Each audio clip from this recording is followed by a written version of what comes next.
আসসালামু আলাইকুম গাইজ, সবাই কেমন আছেন? আশা করি অনেক ভালো আছেন।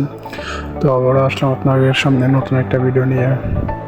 আজকে আসলাম ফ্যানের ভিডিও, যে ফ্যান বানাতে হয় কীভাবে, খুবই অল্প বাজেটে। তো ভিডিওটা দেখতে দেখুন, আর ভিডিওটা পছন্দ হলে লাইক, কমেন্ট, শেয়ার, সাবস্ক্রাইব করবেন, বেল বাটনটা দবাই দেবেন। আর আশা করি ভিডিওটা টেনে টেনে দেখবেন, স্কিপ করে দেখবেন না। স্কিপ করে দেখলে কিন্তু বুঝতে পারবেন না। আশা করি সম্পূর্ণ ভিডিওটা দেখবেন আপনি। তো দেখতে থাকুন কীভাবে বানায় এটা।